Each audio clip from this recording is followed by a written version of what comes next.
Hello, everyone, and welcome back for another episode of TFT Study Hall with your hosts. My name is Frodan, And I'm just soap. and we are back. It's been a little bit of a break since our last episode. We've been actually kind of in the tank being busy. Dishsoap in particular, man, this guy has been grinding. Dishsoap, what have you been up to for the past couple weeks or so? So yeah, I had to lock in for like these latter snapshots. You don't have to know the gist of it, but basically I had to play a lot of games, get a lot of LP, and then stay at the high LP for like a couple weeks. So like a bit of that is why we haven't done this, but it's also why I haven't really been streaming. So yeah. But you've been rank one or basically like near there for the past couple weeks. So I guess the trade off is you probably feel confident going into Tacticians Cup this weekend, right? Oh, not really, Not cause really. What yeah. happened? Well, I mean, most of the games I grinded were not on this patch.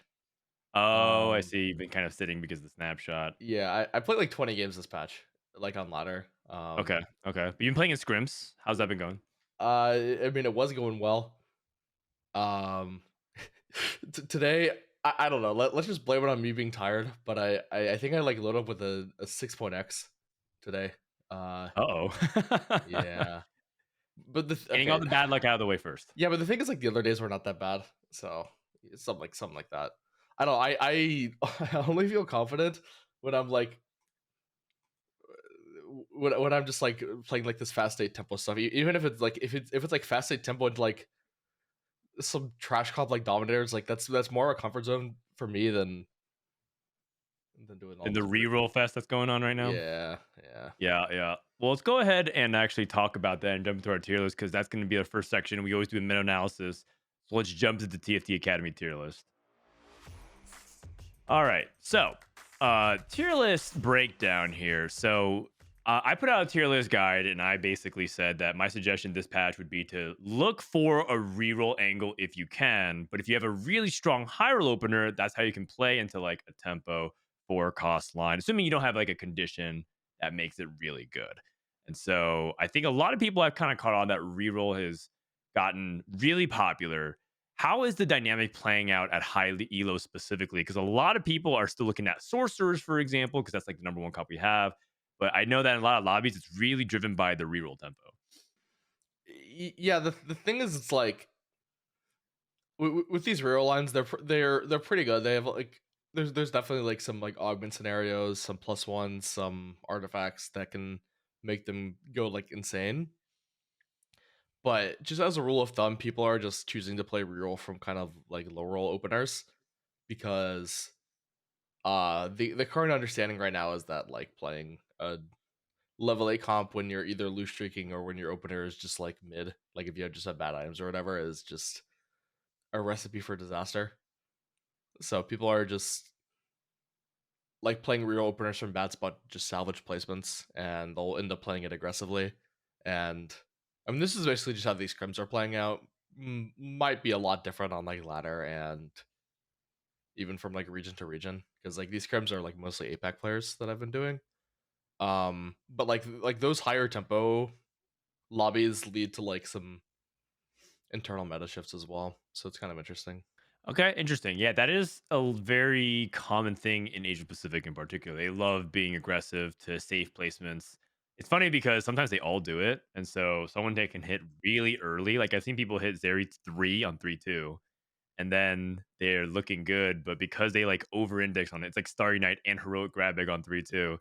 When everyone gets online, they actually lose like 6 in a row and go eighth. Anyways, it's funny is how that works out. So it's interesting to see how that at the highest level shifts a lot compared to the ladder experience. Yeah, and then like because of that, like most of my good placements are just like me ignoring that completely, having some Yeah. having some win streak angle, and then just being like, oh, I hit my 4 cost comp on like reasonable tempo. Let me just go 9 and then win out. Like that's really where I've been having most of my success. The high tempo games make comps like enforcers a lot worse because those comps like kind of live and die on having a good stage 3 already. But like when the lobby tempo is super high, it's kind of hard to have a good stage 3. And then so you kind of get into a spot where you don't really have enough HP to sack until 9 for to guarantee the Caitlyn and stuff. So it kind of just turns into like a Caitlyn on 4-2 roll like lottery. Same thing with like Scraps with Rumble, same thing with like Rebels with Jinx. Comps like that that are like really reliant on the 5 costs kind of just turn into lottery when the tempo's high. Yeah, yeah. Well, one of the comps that is really taking over in terms of popularity, we kind of mentioned already, is sorcerers.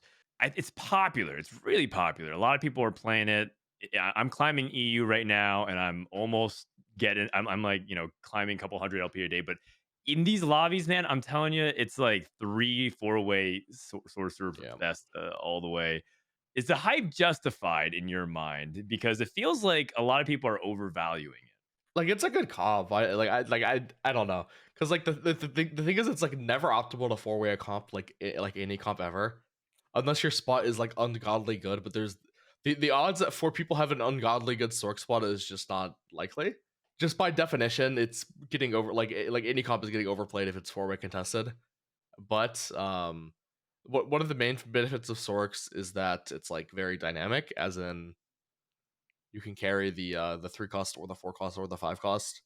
So it's like you can salvage placements on like being level 8 0 gold.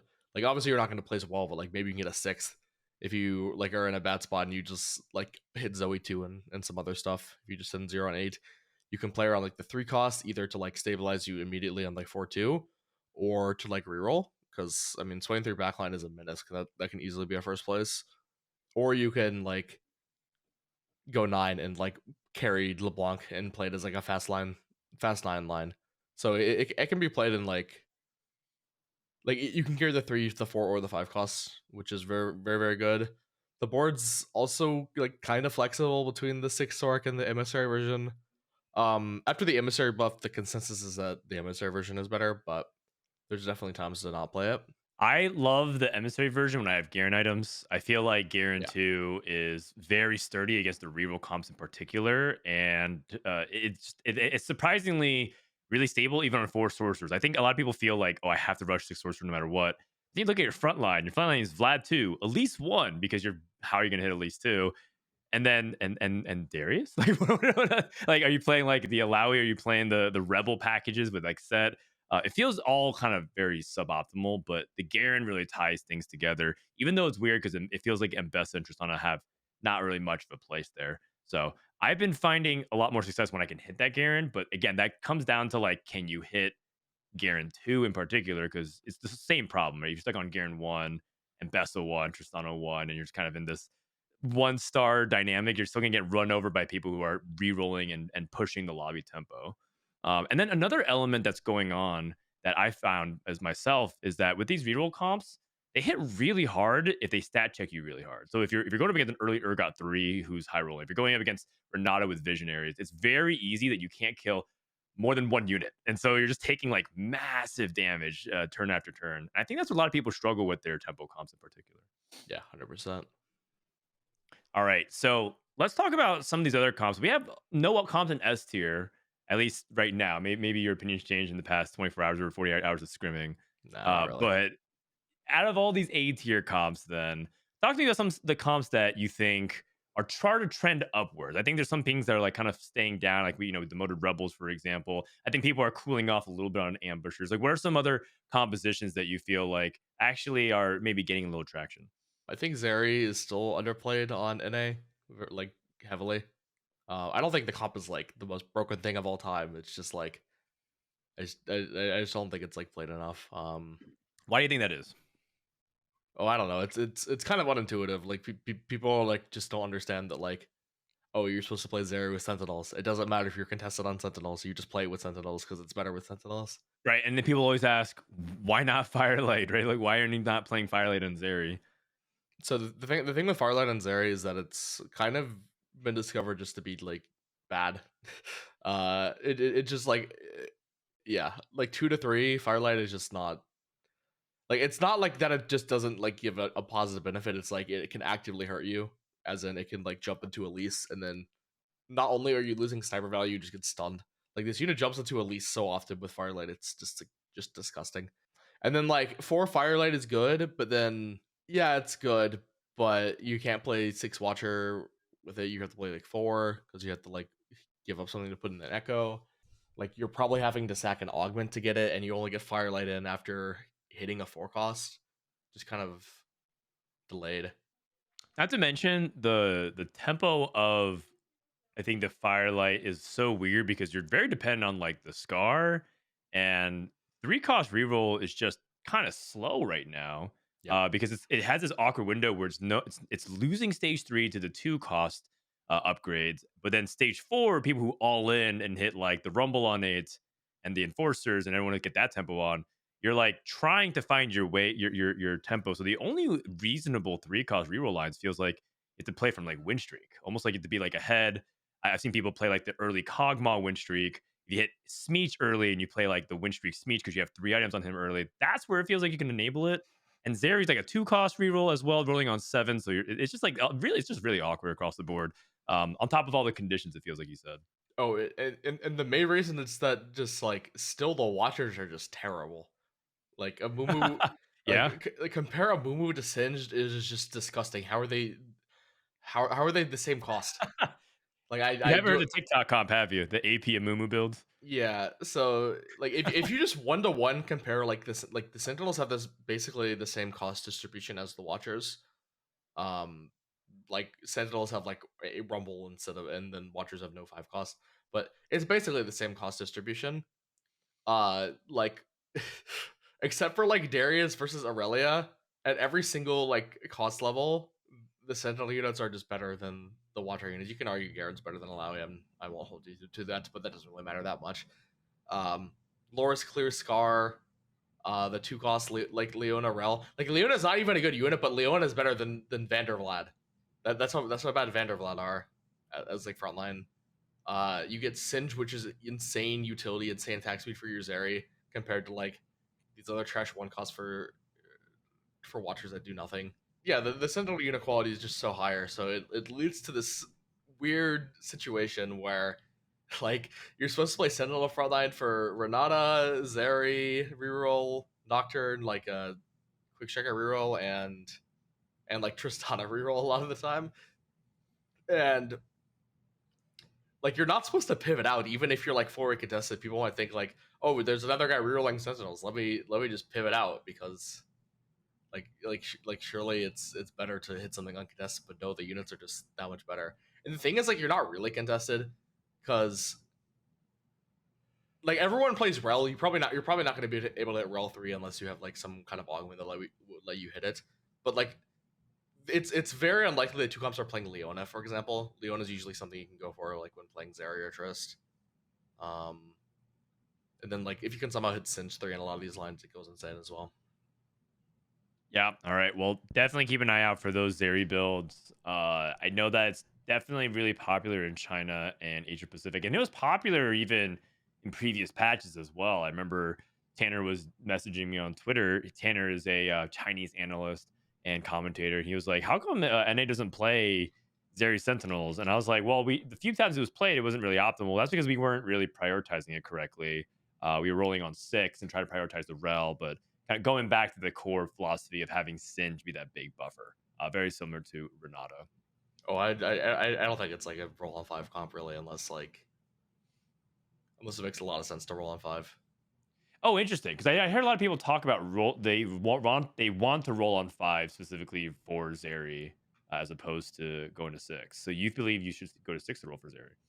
Yeah, I mean 6 is a pretty big spike. It's sniper for free, and the 2 cost odds are better, and you can still hit Singe. I don't understand rolling on 5. Okay.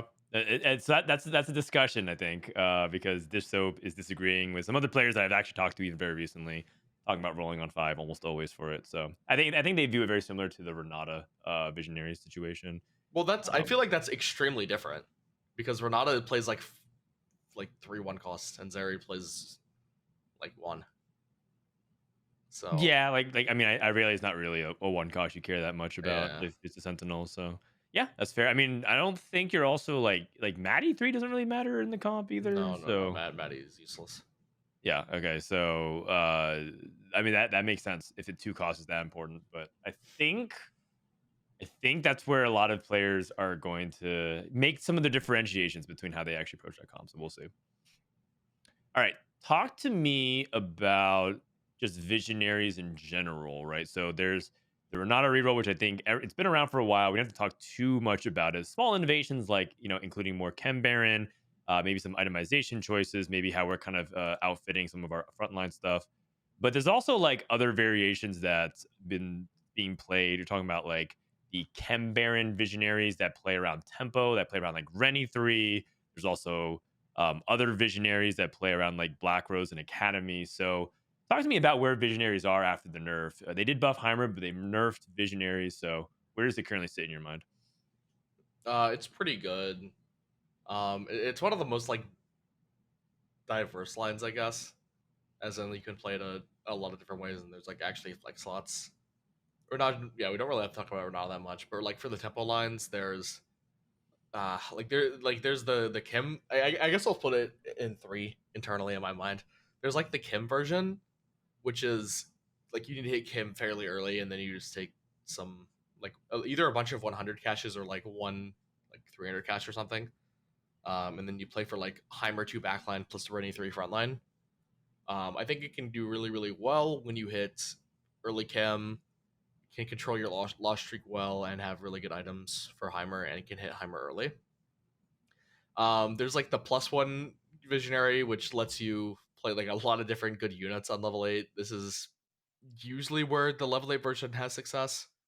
As in, like when you have +1, you can either play around Rumble or you can like visionary the Jace and play like Jace Leona Elise. And that gives you like Academy Form Swapper, Sentinel, which goes really well. And then you could like level for like a 6 cost. I think that's like usually the standard, but you can also play around more Black Rose stuff. As in, you can like at least Morg, and then you can like Visionary, say a LeBlanc, and then you can play like a Vlad, and you get like Black Rose +1 if it's like some like you get a bunch of +1s. It's like 5 Black Rose. Like that's a thing. It's strong mostly because like blue buff 6 Visionary Heimer goes super hard, and the 6 vision trait is like still kind of overtuned with how like the healing works. But like if you don't have a +1, which is how I see some people play it, like the board gets extremely awkward, and it kind of just comes down to like, oh, can you hit at least 2 on your roll down? Because like it's just so hard to build a frontline. People think that you can go for like a Lowy or whatever, but the Lowy does like you can play like a Lowy set, and that gives you 2 Bruiser, 3 Rebel, 2 Sentinel or whatever. But like this 2 Sentinel, 3 Rebel Lowy is not that tanky.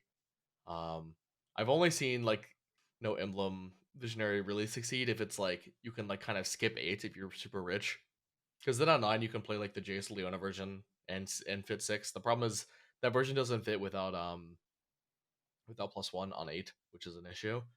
And like if you can skip 9, like or sorry, if you can skip 8 and just like play around like the 5 costs immediately, it's pretty good. Or if you just load up onto 4-2 and hit at least 2. Oh, also a Vision +1, like Geniuses is just fucking broken. I think it's like the best augment in the game you can hit. Like Visionary Yeah, Echo. Visionaries is really good with Visionary Echo. He's actually just crazy with all Yeah, that casting. it was.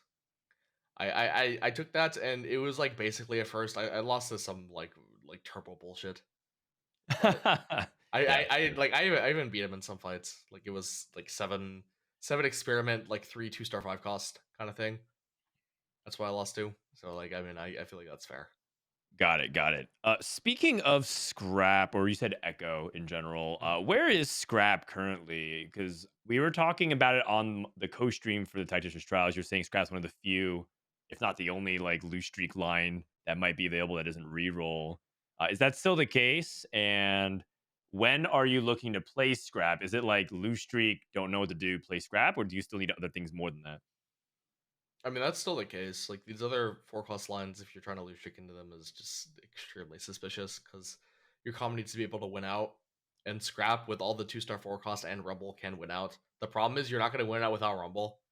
So it's like it kind of just turns into like some gambling. If you have enough lives, you can like maybe top 4 without it, but like no Rumble, it's just extremely rough because the Echo Nerf is like a really big hit to your damage. Um, and it makes it harder to go 9 as well. I will say that like You probably need some kind of scaling combats, aka like scoreboard scrapper, or I don't even know what else, or like some like flexible or something, or like trade tracker, to do well if you don't have an econ augment. But yeah, like lose tricking the scrap no econ augments is still super sketch, or like it has to be like an econ portal or something, and you can take like a 2-1 like increased item augment, like a over encumbered or whatever.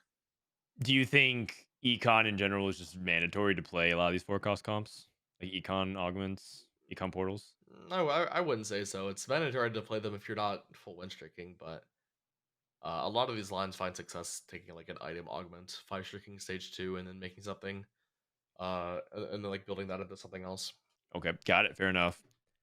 All right, let's look very briefly at the B tier. B tier, I think, is the biggest range. I think the very top of B tier is actually a lot better than the bottom of B tier, personally. But I wonder what you think about that. And then the second is, are there any comps that you think are sleepers somewhere in this? We can even dip it a little bit into like the C tier area. C tier, admittedly, is where I'm putting a bunch of like kind of like meme or like you play this comp maybe 1 in 100 games type of situation. Mhm. So feel free to ignore that. But out of all these, which ones get you the most excited? I mean, I'm looking at these lines. I don't get very excited at all. I will say Morgana reroll is pretty good if you just have like Morgana 3 Singe 3 on like 3-2 or something, which actually happens fairly often, and you just skip the Renata. I've seen that do well. Um, I personally had some success with Rebels recently. A lot of success actually. I don't really know why. I don't think the comp is that good, but like my scores personally on it are very good. I don't even know what I'm doing differently. Maybe I'm just hitting Jinx, but um, I don't know. The comp's all right for me. It does well for me. Uh, yeah. Yeah, I would say that one composition that I've been seeing more people try out. I don't think it's very good, but they keep trying out, and I think it's because they feel like it's uncontested. But I see a lot of people still trying to play and make dominators work. Oh yeah, I Um, played a few games of Doms as well. and how does it go for you? Oh, like 1 2 6 6 7 or some shit. I don't know. So it's like a 4.2 average. That's not bad. Yeah, yeah. I don't When know. does when are you going 1 and 2? Is it just Mord win 2. streak? Yeah, win streak into Mord 2. Win streak into more 2. Okay. Yeah, It feels like the dominators are largely Mordekaiser check. Have you seen what they're doing for the next patch, by the way, for dominators? just big buffs. Huge Yeah, buffs. I mean, I expect it to be pretty good. I think I mean, it'll probably be too strong, but like the thing is, like those buffs are needed. Like if you don't hit a Mord, like that just makes the comp like fine if you hit a Mord. It's just gonna be OP if you hit a Mord now. But like Got it. maybe that's fine. I don't know. I noticed that a lot of people are enjoying more family on scrims. I see a lot of people playing a lot of family, and also the family hero augment, playing around with gloves off Vander. I mean, those are two separate things. Mhm. But I see people like dipping back into that tree. Is that? Do you think that's like a scrim tournament pocket meta thing, or do you think that's actual? There's actually some legs to family coming back a little bit in the meta at the moment. So it's for sure a pocket meta thing. It's like the only reason people play it is like their spots are so bad, or it's mostly just like if you have a mid spot playing a 4 class comp is just like you're just gonna die. So they just say fuck it family and then they like play for like fifth or whatever. And if you like turbo high roll like a bunch of emblems and get like perfect combat augments, you can place better than that. But the comp is not very good still. Like if you're playing in an environment like on ladder where you get like less punished or you can like punish your opponents for making mistakes and can actually like have more flexibility and like pushing levels and stuff, like I think the times you should play this comp go down a lot. But in really high pressure lobbies when you can't really make anything out of bad openers, like you can just play it to like salvage a fifth. Okay, fair enough. What about gloves off Vander? A lot of people messaged me said that if there's one S tier comp in their minds this patch, it's got to be gloves off Vander. Mm, What do you think about that?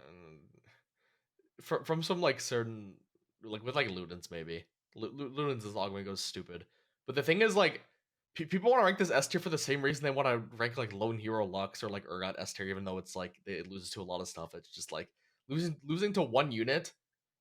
Like so the thing is like like on our tier list and like just in general about how people think about comps, they think about comps like based off their carry. Like we'll call like we'll say like I'm playing Urgot reroll or I'm playing like Renata reroll. So if like that unit in particular is popping the fuck off, like the way we think about comps like makes us like biased to think the comp is actually good because it's like one unit going turbo, like going Super Saiyan or whatever. Mm-hmm. Even though like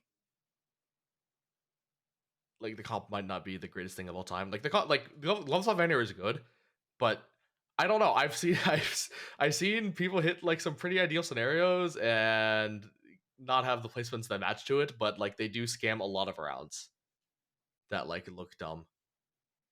So I don't know. I do not think it deserves S tier. I don't know if you can just load up and hit a Ludens on your I mean, on at your least hero armor make comp sure in you're that game. building the right items on him. I have seen people still go like Titans or something like Yeah. on him. Just that you know, Vander, I believe, with Glozov has 0 AP scaling. I think that might be the only champion that has none. So it's just like one of those things where like there's a little bit of lost value there. But obviously, sometimes that's literally the only item you have. So what do I know? Either way, hero augments are in a much better spot if you look at it. And it's actually going to segue into our next segment here. So we'll wrap up the meta section in a little bit. But I do think for the most part, there's a lot of playable ones. Crimson Pack Vlad looks a lot better ever since the buffs. Trolling's still good. And obviously they also buffed Irelia's Blade Dance. And they also buffed Rebels. So those kind of things have made the stats on those units a lot better. I will say the average for like Vander three items with like the known like a BIS for him is a lot lower than you would think. It's like a 4.16, which sounds really good, but that's like a three. That's not a high for like a 3 item 3-star with this items. That's like Vlad's like a 4.0 almost, and Vander's a 4.16. So like the stats don't match exactly, and personally, I've seen it lose to a lot of stuff, even though like it like wins in a very very frustratingly way. So I just don't think it's S tier, but it's good. It is good. The problem is like okay, so the thing is I feel like people might just be like taking it from like spots when they shouldn't, because the thing is like I feel like this comp is so sus to play if you're if you don't have like 3 good components for it, because the comp doesn't really like need can like use any dual care items at all. So it ends up being the case where like if you roll like a rod or like a bow or like a belt or something, as your like first 3 components, your items just kind of end up being dead for like almost all of the game, because there's just no one good to put the items on. So that you like if you're not like loading up with like Vander 3 items, like the actual good 3 items on like stage 3, you're gonna like be super low HP going into Yeah, there. yeah. I found that when I play gloves off, my duo carry ends up being Echo, which is It's like not your very last unit at 8 or something like that. but yeah, it's not even good because like you're like playing a full melee comp and then Echo's just gonna die to right. some dog shit. Well, either way, something to at least keep an eye on, and that's actually a good segue to our second segment, which is fact or fraud, and it's going to be a stats-driven version of fact or fraud. So let's jump into it. Okay, so I'm not sure if you actually saw this, but one of Setsuko's fans actually went through all of his games. He like took all of his VODs, had a bot scrape the augments, and then make an actual stats or augment stats personally for Setsuko's games, and it's put on the website. And it's AVP, and I can actually just pull it up on screen here. Give me a sec. Right here. Share screen.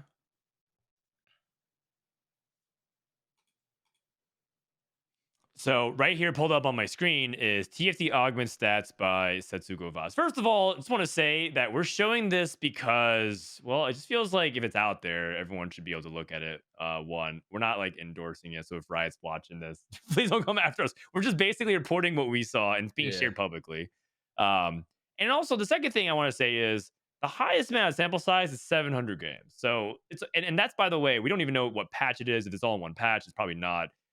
We don't know what rank it is. I'm assuming it's challenger. It also could be not. So because Sasuke was also playing on a Smurf account, so he could be playing through platinum, and there's a lot of like data you have to be very careful about, especially because at the very bottom of it, you start getting 3 games played, 5 games played for some of these stats. So obviously, just take it with a grain of salt. That being said, it's interesting to generate conversation off of numbers because I would say the worst thing about the stats ban has been that I feel like conversation about stuff is a little bit less interesting at times, um, which is ironic because I think that's why they banned it. Anyways, I have some statements out here. I'm going to throw it out and just hope you tell me fact or fraud. Sure. So the first thing that I put out was statement number one: strong item tempo augments or just strong tempo augments in general at 2-1 have some poor AVP. Two of them that I noted was Thorn Plated Armor averaging a 4.75. A lot of people like consider this prior to the patch, right? Because obviously sorcerers changed that a little bit, but they consider it to be a very strong tempo augment, and it's averaging a 4.75 at 2-1. The other is Two Trick, which is an augment that gives you a bunch of two costs, and that is averaging a 5.1 over 162 games, which is enough where it's like, okay, that's kind of crazy that some people who take that and average of five. So is that factor or is that fraud? Oh, I mean, I think none of these stats are very accurate with the slow sample, but like I will give you my opinion on these augments. I think Two Trick is like I've always hated these min cap like just gives you like a tiny chunk of gold. I don't know, like this is like iteration number 4 of this as a gold augments. They've had other versions of this in the past where it just gives you a bunch of units. I think this is much more palatable as like a silver. Like this type of augment is much more palatable as a silver. There's the one that's like gives you like a 1/2 cost, 1/3 cost. I forgot it's like 2/3 2 cost, like 3/1 cost, whatever One, it is. twos, threes, and that one actually Yeah. does pretty decently, I think. One, twos, Like that one's fine. I don't think it's amazing or anything. Um 4.1. But yeah, comparatively, Bro, I don't care what the average of this says. It's like I'm just okay, adding okay, for the okay, okay. conversation. It's But just yeah, it's yeah, just yeah. interesting. Yeah. Yeah, but whatever. Anyways, I just don't really like this archetype of augment as like a gold. I have just I would just very consistently dislike this type of augment because I just feel like it's just super low cap. And it's usually based on some random element, and you can lower all that. So not a fan of that. I will say thorn plated, uh, probably very fake because anything that like can like somewhat guarantee you a 5 streak is very good. The thing is, you're not supposed to take it if you don't if if the bramble's like your only tank slam and you don't have like an upgrade, it's like a pretty terrible pick because you're just not going to get that much value out of it. But usually like you should use your brain and say you have like a sunfire in this and like a 2-star singe, like it becomes insane, right? Like anyone can see that. But people might just hear like, oh, thorn plated's broken. Dishsoap said thorn plated's broken, and then they just take it, put it on Aurelia one with a belt, call it a day, and then oh, you don't 5-win. Or And then not even. and then like there's 4 people playing Sorks because we just have 4 people playing Sorks. And then you just have a thorn plated versus Sorks, and then it's like, what are you doing, buddy? Um, but like ideally, like you're the one playing Sorks, you get a Swain out of box, and you're a smart boy. You recognize that Swain's a very strong frontliner and can heal himself, so you go with the thorn plated to like make him go infinite. Maybe you have like another tank slam, and then you can do that to move for the Swain to Garen late game. You take your win streak, pivot in emissaries, and then oh, what is that? You just have a good tempo, and then you can hit Garen 2 off of that tempo, and then you have a guarantee with Thorn Plate, and then oh, what is an 80 comp going to do to you the entire game? Nothing, and then you win. Uh, I mean, I'm literally describing a game that happened in scrims, and I won Fair enough. that Fair way. enough. However, Uh, it's like if you don't have a unit to put it on, like probably just don't take it. I like that. I like that breakdown. And I think that these tempo augments can oftentimes be something that, like you said, people take it from spots that don't actually have good openers. But more specifically, even if they have a good opener, I feel like some people don't even really understand how to convert off of them either. Um, so, if they have thorn plated armor, they still don't make more frontline items. They just still keep prioritizing backline items over and over and over. And then eventually, even if they're doing streak early with because the thorn plated armor is good on an upgraded unit, they're still stuck in a situation where they have like no actual tank items for stage 3. I've seen that happen many times. So gotta be really careful about traps like that. All right. Statement number 2. This is actually going back to what we just talked about, but gloves off Vander or gloves off, averaging a 4.06. Is it the strongest hero augment in the game? And if not, then what is? Factor fraud. I mean, you can look at like a 20x sample of this. Actually, it's a 200x sample of this, and it shows the lads better. So by a decent bit. So I mean, I'll just answer with that. Well, if you look at all the other ones, we could look at Crimson Pack Vlad, for example. It's like a 4.7. Again, low sample size, but it does seem like people have a lot more success with that. If you look at Brutal Revenge, I think this one is really rare, 3.7. But in general, it's always considered to be one of those fake stats because you get it on 3-2 and you get Renny Pair. And then looking at another one like Combat Medic, 4.76. So it feels like most people's perception is that it's extremely good. Either way, I do think this one and the Aurelia one both have pretty decent stats. So just food for thought. I feel like Oh, those augments are really good. the Aurelia one gets so fucking outscaled when people are not building shit boards. It is disgusting. Like that is just the augment that just gets turbo outscaled. It's just the noob stomper. Noob stopper completely. Yeah. I mean, Like it okay, looks like it. obviously if you're playing any kind of reroll line or like any kind of hero augment line and you have like 3 items 3-star on like early stage 3, it's gonna do amazing. I feel like most people take hero augments in general from like portals where or like more item openers or whatever, Yeah. which kind of artificially inflates them because people really only are taking them from like the best spots possible. Um, but Guys are the Mad I Canvas players. I don't know what spot you're taking that, but 6.1. I know it's yeah 9 games, but how are you gonna hit Cinch 3 in this kind of meta? I don't understand. yeah yeah. I will say though that I feel like this Blade Dance Aurelia gets like Overhyped. yeah it just can't deal with the pressure, like it just gets overwhelmed. Yeah, It I gets mean, I much think the only way you can is if you just basically somehow get to the usual, like hit the yeah no Jinx. Yeah, just like do the crazy rebel high cap, and that's how you actually do it. But is that really about Aurelia, or is that just because rebels? That's how they cap out. well the only way you're gonna get to a board like that is if you hit super early, and then it is really about the Aurelia, but it's mostly just her crushing the mid game. But if you can't get in Hmm. that spot where she's crushing the mid game, you're just gonna fall off because that unit doesn't do that well late game. All right, statement number 3: heroic grab bag is strongest at 2-1, averaging 4.25 compared to 3-2 and 4-2, where it's much worse stats. And I think a lot of people were believing that heroic grab bag is something that you would be willing to take a lot later because it would be something that could help you hit your 3-star like for your last few copies, or at least like when you needed it, if you need it on 3-2 or 4-2. But the stats on it right now are best at the early stages of the game. And I have actually seen people use those duplicators very early if they hit like, Swain or something like that. And they use that for tempo. So, Dishsoap, is that fact or is that fraud?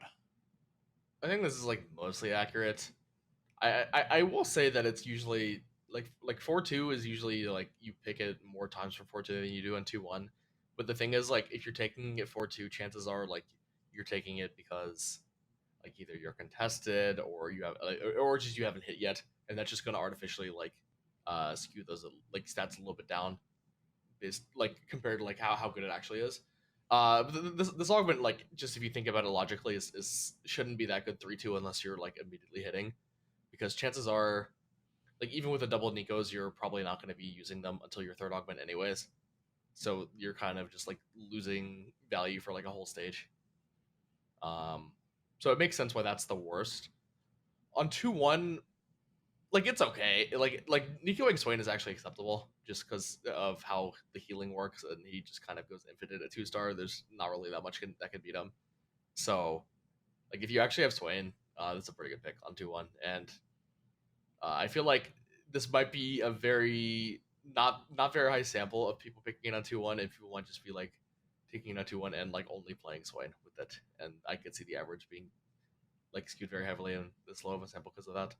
But like taking it 2-1 and just like doing nothing, like playing some like standard 2 classes, is not very good. Don't do that.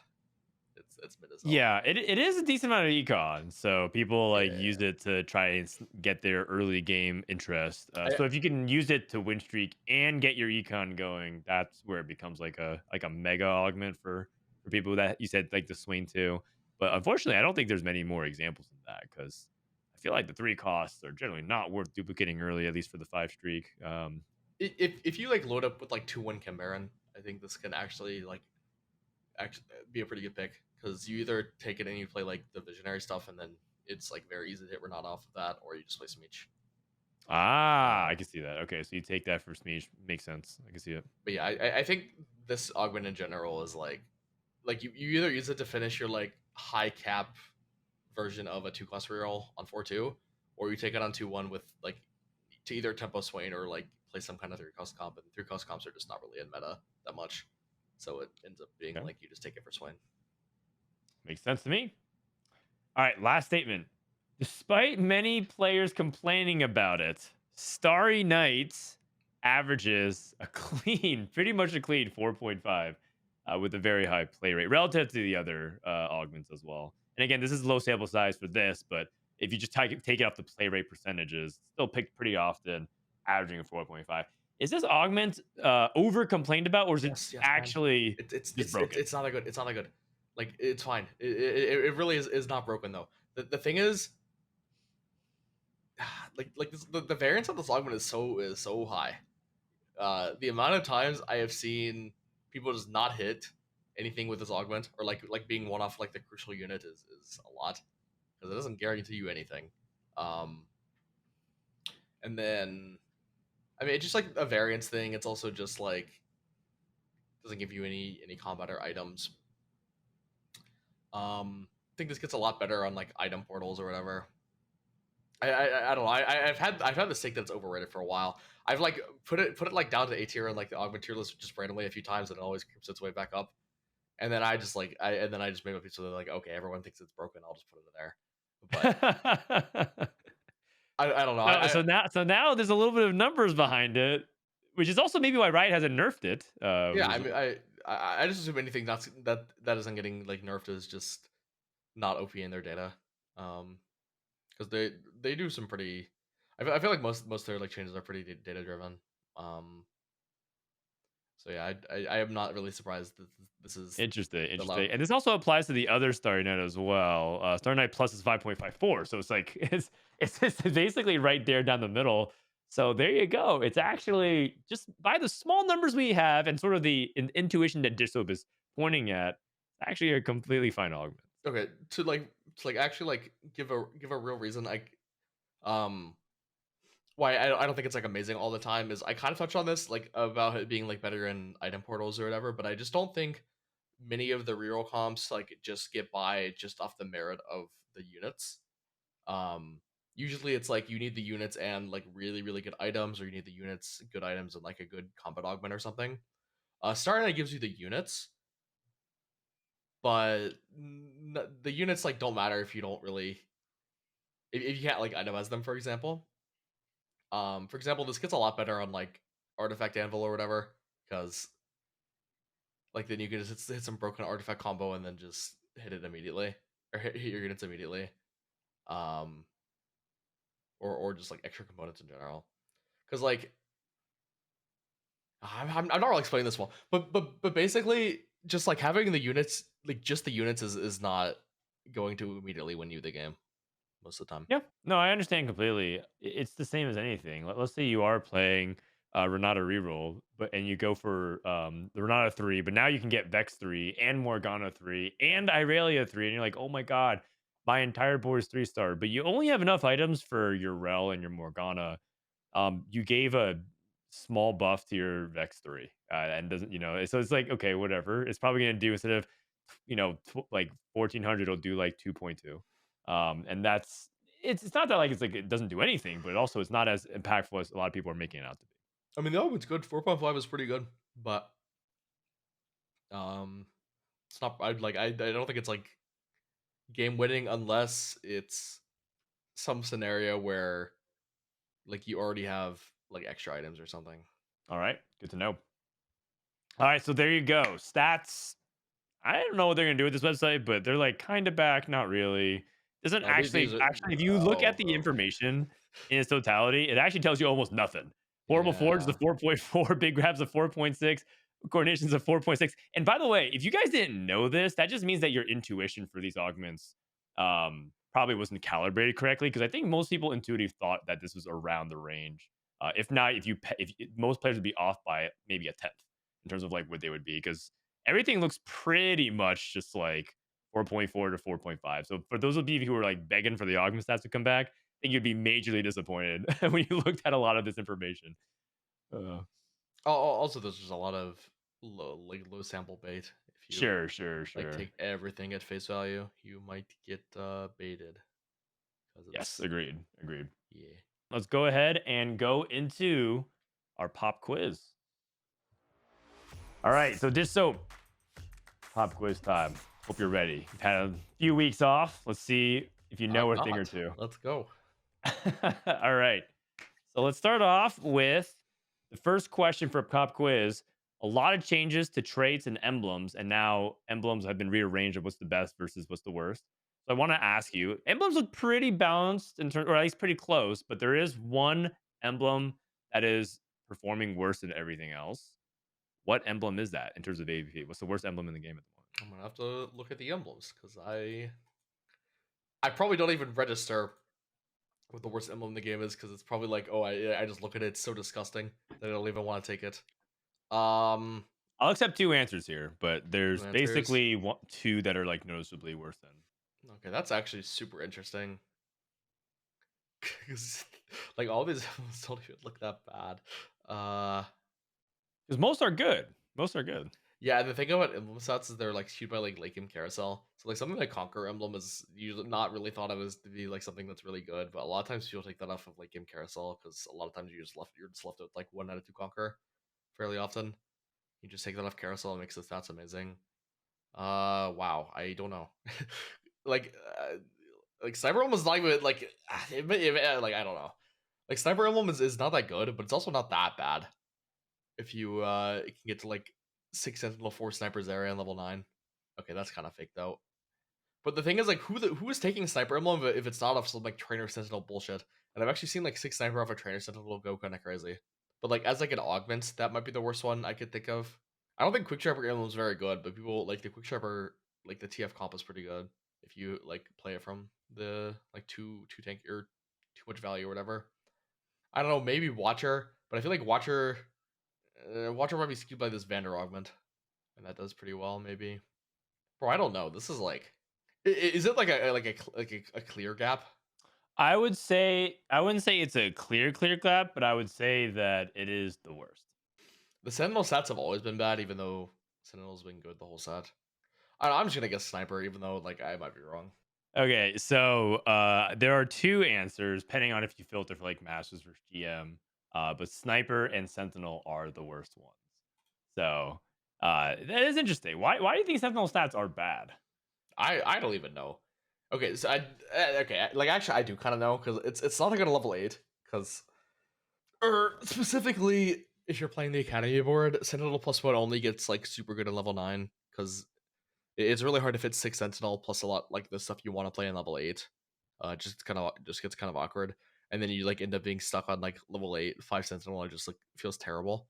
But I don't know. Sentinel +1's pretty good in the Sentinel Azeri comp, so it's like kind of hard for me to make it rank it like as the bottom. But people honestly probably aren't playing the Azeri comp that often. All right, cool. Let's go to question number 2. Elise is the most popular unit in the game. I think Mm. everyone knows that. But who is number 2? Who is the second most popular unit currently played in the game? Ah shit. And it's a clear gap between 2 and 3. Like it's probably Vlad, but it's either like Vlad, Nunu, Garrett. It's either Vlad, Nunu, Garrett, and Alawi. I guess it could be Swain. No, but like when you're playing Swain, you're not playing Vlad. Like Conquer or Form Stopper, but like, bro, who's playing those lines? I mean, are you ever playing Garen without Vlad? Probably not. I mean, you probably are, but like, I mean, you play that with ambushers, I guess. That's when you wouldn't. Nunu just depends on like if people overplay Twitch, but it's I probably not. don't feel like Twitch is It's probably not Nunu. overplayed. I feel like Twitch is not that popular at all anymore. Oh, I mean, Twitch was overplayed for a while. The comp is barely worse than it used to be, and people played the fuck out of Twitch like a week ago. Okay, my logic, but it could be Alawi though. I'm kind of between like Vlad and Alawi, and it might be Garen if like a bunch of people play amateurs, but I doubt it. Yeah, I'll go with Vlad, but I don't know. All right, Vlad. Final answer. The Yeah, answer it's is Alawi. Rumble. Oh, what? It's like Elise, and then Rumble, Wait, and how? then Wait, how? Rel. Oh, Yeah, Rel makes sense. Rel makes sense. I should have remembered Rel. yeah. But like Rumble is the second most popular. That is crazy, given that it's making it its way on 2.22 boards a game. Okay, Elise is yeah, 3.6, but Rumble's I guess Scrap is still super popular on ladder. super popular. A lot of people are just playing Sentinel front lines, throwing Rumble in. Yeah, I have no idea how Rumble has escaped nerfs this long in the set. I think they're nerfing him next patch, but like I can't believe this guy has not gotten nerfed at all. He's been so good for so long. Yeah, I mean, I would have never guessed Rumble, but I should have like at least known Rel was a thing. Yeah. Fair enough. Okay, question number 3. What unit has the highest 3-star rate in the game? Meaning that when you play it, you're going for the 3-star of it. So it's like basically the most popular 3-star unit in the game. There's another way you could think about it. Oh, so this is like the percentage of the time this unit's on your board. It's a 3-star. That's what this is. Correct. Yes. Okay, it's not like however many 3-stars show up total. No, Okay, because that is interesting. So it's probably not even any of the one cost because like most of them are trade bots. I know that's not true because Violet like Violet's like if you're playing Violet, oh I guess you could be playing Vander. But the thing is you can still 3-star Violet and Vander, like not that hard. Okay, Violet, if it's a one cost, it's that. If it's a 2 cost, it's not Akali, it's not Camille. And maybe it could be Nocturne, but enough people probably play Automata that it probably isn't. It's not Urgot because Twitch exists. Could be Zeri. I don't know. People might still be playing Kog'Maw, and maybe people just play random as like a random Firelight for Echo. Sometimes if they don't know what they're doing. I mean logically it's like Zeri or Violet. I'm just gonna assume Violet because like when are you putting this unit on your board if it's not a 3-star? very close. You actually had the exact 2 units, it's Zeri and Violet. It's Zeri. Okay. By a small percentage. 63% of the time it's Zeri, 60% of the Violet, and then Vernata and Singed are also extremely high re-rate. So I mean I'll take that. yeah, pretty good. I think you narrowed it down to the 2. We'll give it like half credit for that one. Okay, Half credit? Okay. question number 4. This is a simple 50-50. We're gonna reduce the like open-ended ones. This one's simple. You have a 50% chance of getting this right. Is Warwick's highest win rate hex position-wise in the front or back line? 50-50. Is Warwick in the front or Warwick in the back his best hex? I mean You don't have to tell me which hex it is. You can just say front or back. I mean, I just put it in the back, but the thing is, like, the reason, like, you're like the reason this is even a question, okay, so the answer is that it's in the front because this would not be a question if it was in the back because everyone just puts it in the back. So like the only reason you're like saying it, like the only reason this is even a question on the thing is because it's in the front line, and then I was like, oh really, it's in the front line. I always put this in the back. Maybe I'm doing it wrong, but no, like it is in the back. Like whatever you're looking at is fake. So like I will say out of principle that the highest win rate hex is in the back line. However, I recognize that the answer is that it's in the front line, but I will answer that the highest win rate is in the back line because that is what I personally believe. All right. I like the explanation. You are correct. It's in the back line. Oh, And it's pretty close. It is pretty close, but it is his highest win rate. And I'm going to give you a bonus point here. I'm tracking how many points you got throughout the season. What hex would it be in the backs? This is just for extra credit. I'll give you a hint. It's one of the experiment hexes. okay. So I don't think like trapping it in the corner is actually very good because even though you keep it safe, like then your other units are just in really weird spots. So I think it's probably like D6. If I had to guess, it's either D6 or D1. It is D6. That's correct. I can show you the screen right now. Let me see. Look at that. According to Meta TFT, Warwick's best hex is D6. D4, the top center hex, which is where sometimes experiment is, was surprisingly pretty high. I was actually kind of surprised by that. But yeah, his best hexes are around D5, D6. Thought that was food for thought. I'm glad that you kind of recognize that it sounded like a trick question, but it wasn't a trick question. Just so Okay. I'm not gonna do you dirty like that. But yeah, I gotta okay. mix it up though. I gotta mix it up. I I can't just always be doing trick I guess it's possible that the viewers might not know what you put in the back, but you put it in the back because he's like a he has like a global sensor of whenever a unit is like in the threshold to get executed, he just jumps across the map and executes them. Yeah, So it doesn't really matter where you put him because like a few seconds into the fight, he's just gonna jump in somewhere anyways. So like you just don't want to have him in the front line take some extra damage or even die or get like CC'd or get like focus fired when you could just put him in the back and then he just jumps to where he needs to be during the fight anyways. that's right. That's right. He's kind of like a delayed assassin, if you will, about that. More like a Yeah, dramatic entrance. Dramatic entrance, Warwick. kinda. All right. Last question. Out of all the three 6 costs, if you 2-star them, which one has the best stats of the three in terms of AVP win rate and top 4 percentage? I mean, I have no clue, but I've seen a Victor 2 recently, and like the thing is, the laser his autos just was like one shotting stuff. So like Loki, it's Victor, and because of like all the buffs and stuff. I don't know. I don't really know this or even care what the answer to this is because it doesn't matter. But I was gonna say Victor because I don't know. He was doing like 3K per auto, like if you count all the damage in total. All So right. I'll go with Victor. Victor is the second best. The best is Mel. The best is Okay. Mel. But I mean, all of them win you the game. but I think the interesting thing is Warwick is noticeably the third, which was interesting. I was surprised by that. I think most people thought, Warwick 2 would probably be the best Well, even. I mean, he's still on melee, and then those have issues. Yeah, yeah, fair enough. But 2-star Warwick, come on, man. Like, does I mean, okay, I mean, it'll win you the game like almost always. Like I'm not saying it won't, but Yeah, yeah, yeah, for but sure. if we're just comparing the Jesus units, it's like I mean, like one of them has to have some kind of weakness, and like that's probably the melee one. True, true. Alrighty. Okay, so that wraps up the pop quiz segment. Good stuff overall. Let's go ahead to go to our main topic for today. And this one's a probably pretty important one. And probably good that we're doing it the night before the tournament because by the time this is edited, the tournament will be mostly done. So maybe Dishsoap's not giving away too much of his edge. But let's go ahead and talk about the early game right now. Oh, I don't And I care. figured This we could tournament do two things. is meaningless for me. All right, it doesn't really matter. Dishsoap doesn't really care. But what we're going to do is we're going to talk about the 1, 2s, and 3 costs and make a tier list for how we are playing around them in the early games. This is what I'm going to do. I'm going to share a screen. And this is a drill I do with my students that I coach. I don't coach very often, but when I do, I feel like it's important to do foundationally to help you organize your thoughts.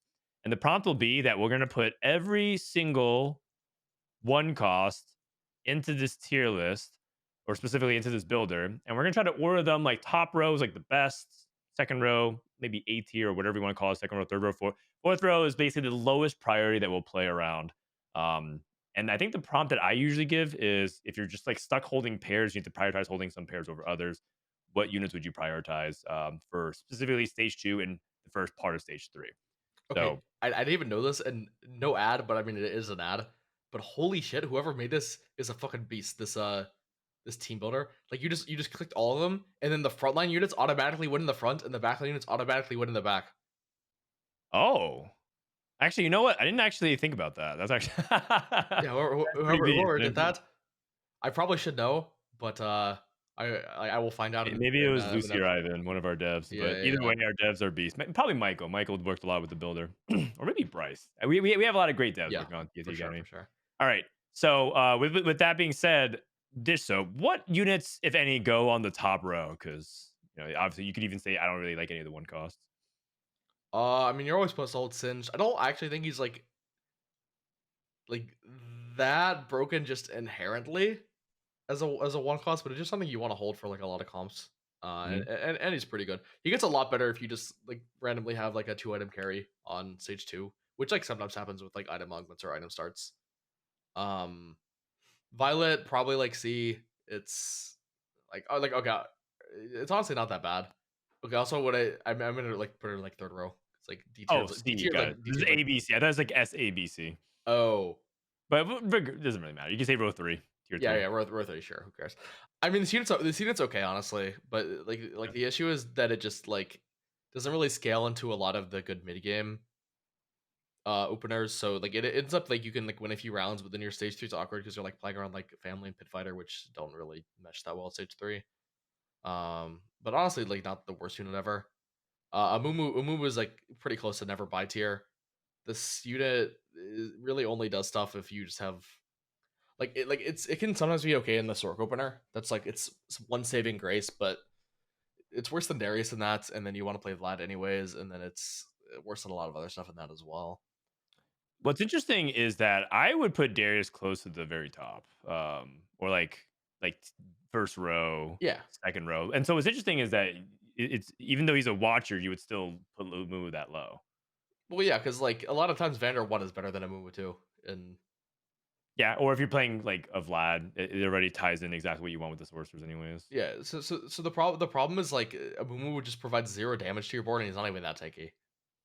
And then a lot of these other like a lot of the other units like like Vlad is equally as shit as Amumu as a unit.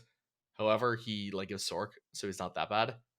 And Vander 1 clears Amumu 2 a lot most of the time unless you have a lot of backline damage, because Vander does like almost 1,000 a fight with his spell.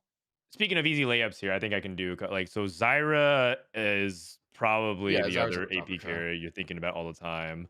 What about Steb and Trundle? Is that kind of a top row thing, or is that like a row 2? Because I know a lot of people still play around this Bruiser frontline in the beginning. Oh, it's extremely strong early game. It just skills worse in the mid game than some of the other stuff, but I'd still put them both. Like you're still like supposed to buy them almost always. Okay, it's a very thick first row. What? Okay, so now this is where I think maybe we could talk. Or Irelia probably here goes in the second row here because she's like knows to be worse than Singed, I believe. And I put her at like the same row as Violet. I think she's kind of bad. Yeah, you put her in the third row. Okay, interesting. Yeah, she's only gonna pop off if you have like the Vex 2 Rebel stuff. Okay. Speaking of Vex and Morgana, their damage is not as, or I feel like Morgana especially is not as consistent as Zyra. So I'm not super high on it unless I'm playing exactly into the Visionary setup. Yeah, they're not great. You can definitely hold Vex if you think you can play around like Rebel Opener, because the Rebel Opener is like actually fine. It's just like you need the third unit, and then you probably need them to be 2-starred. But I no, I'd probably break them all in like the third row still. I know this looks stupid, but like yeah. Is it okay? How about I ask another question? Is there a second row unit at all? Maybe like Lux only. Maybe Powder Lux. Powder Lux. Yeah. No love from for Maddie fans. Yeah, Maddie's like third row. Draven. Okay, Draven. I mean, after the buff, he's like not that bad, and he's like Conqueror, so like. But the thing is, like, I feel like I make a lot. Like, I buy Draven too often because like fucking Conqueror, and I feel like I buy Draven too often. But I don't think he's like in the never buy tier, like with a Mumu. Okay, but we can put Mumu last because he's like the never buy. Okay, no, but the thing is, like, Draven's like not that bad. Okay. Like Draven's probably about as good as Maddie. Okay. If you don't like this step 2, all that stuff. So this is kind of where I put it. I think like there's an argument to put Singed down below because he's actually not like that good early game. Like these other units like actually will win rounds in the early game, but you just want to hold Singed almost always for other reasons. Yeah, and I think the comps that like are dependent on him are they really need him. So he is probably a unit that you just hold. So I guess maybe you can put him like further Yeah. down. So the row would look something like this. Does that look better? Yeah, I think I'm happy with this. All right. Dope. So let me go ahead and load up a second one. Builder number 2.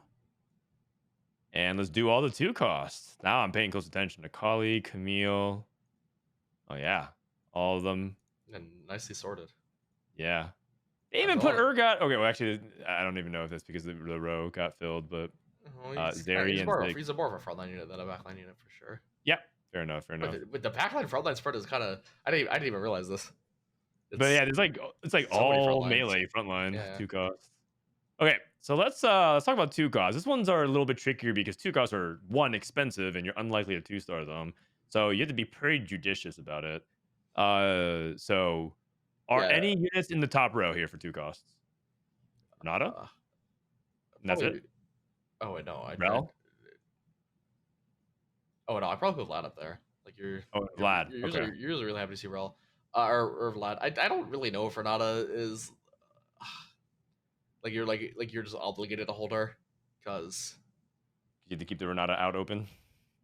yeah, but like it's kind of an overplay comp. Like yeah, like if you don't have like a very clear line to do it, I don't think you're required to hold us even with like an AP opener. Like for example, if you already have like a Zyra 2 or something, and then you just see some dude holding double singed and like a Morgana, like they're just feeling double singed Morgana on their board. Like that Mm, guy's like mentally committed, and then like you probably just buy like your frontline pairs instead of the Renata in your shop. Like interesting. I don't actually think Renata's like a must hold at all. I'd put her in the second row. Okay, so you put her second row. I can get Yeah. behind that. I actually agree. But she's also not a bad item holder as well. If you end up Oh, for sure, for upgrading sure. her early, she's like fantastic in the early mid game. Thing is, like the odds of you hitting like a 2 star Sork versus like as your item holder, or like even like a 1 star 3 cost as your item holder versus a 2 star Renata is the odds are not in the 2 star Renata's favor. Um, so In just terms of because probability, is what yeah you're yeah saying? yeah yeah. Yeah, okay. So just because of that, it's just like hard to put that higher. Got it. Um, Said is uh, I put him here, but I don't even know if yeah. I would want to buy him. I feel like I No, only buy he's him if I'm playing Rebels. no, he's not bottom row. Because the thing is, like the unit's actually okay. Because he can do a little bit of damage, and then you kind I of don't know want if to you buy. know this, but Set actually has comparable numbers for a bunch of three costs in terms of his stats. He actually has like so much HP and AD.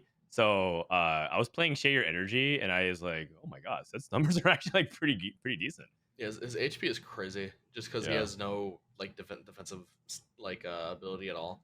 Like they just made his numbers super high, so like he actually ends up doing a little like a lot of damage because of that. But he's still really not worth buying that often unless you like really need the rebel. Vendor, I mean Vendor's probably second row. He's a pretty good like unit 1 star baseline just for stuff, and then a lot of times you're playing around Darius and Vlad and stuff, so that makes it a good buy. Um, I think Urgot's like very overrated yeah, I mean, as a unit. yeah, like yeah, I would probably put Urgot there. Thing with Urgot is like if you already have a good board, he can give you armor shred, Yeah, which his can utility is pretty good. which I have ended up played like I've ended up playing a few times, but outside of that, like just based off unit quality and like you're like getting 2 artillerists or 3 experiment in is very difficult in the early game. So unless you have like a very clear Urgot spot or you need like artillerists for your opener, it's not going to give you that much value. Nocturne's probably in the never buy. Like the thing is you're buying Nocturne if you have a ranged artifact, but like you can just buy Yeah, it after that's you get that. basically it. You can play it with like too much value, but like you're probably just getting it off of. You're probably just naturaling it. Like there's no point. Like you don't really need to hold the Nocturne in case you get the ranged artifact or too much value. Like that's just not efficient. You Okay. could just be holding other stuff. Leona is pretty bad. Probably third row, but like Sure, her traits are great for early game if you can activate them. I mean, if you hit an Ezreal, yeah, it's a great. If like you can't hit an Ezreal, it does nothing. Yeah, I mean, the prio of this unit goes up a lot if you have an Ezreal, I guess. Ezreal in a box. I can put it at the beginning of state the three, I think, if you have a ability to activate Academy. And Sure. The thing is, like, I'm like super willing to sell this unit, so I would just put her here. I think Camille's same. actually okay. I think you end up holding like you really want to hold Camille for like the Stab Trundle opener, so I'll put her like second row. Okay. Ziggs. Ziggs is at the bottom. You're never really supposed to player on Ziggs because you can't get Dominator in, and he does no damage with that Dominator, and Force Grab is not even a thing. So it's like the outs for Ziggs are pretty non-existent. And even like if you do have Dominator, like your Frodan's probably gonna be shit. And then yeah, Yeah. Because how do you activate Dominator anyways? Blitz, I guess. yeah, like you need Blitz, and then and the board just ends up being super awkward in the early game, so you just Okay. don't want to hold it. Um, I actually think Zeri's kind of a beast, even like if you're not rerolling her.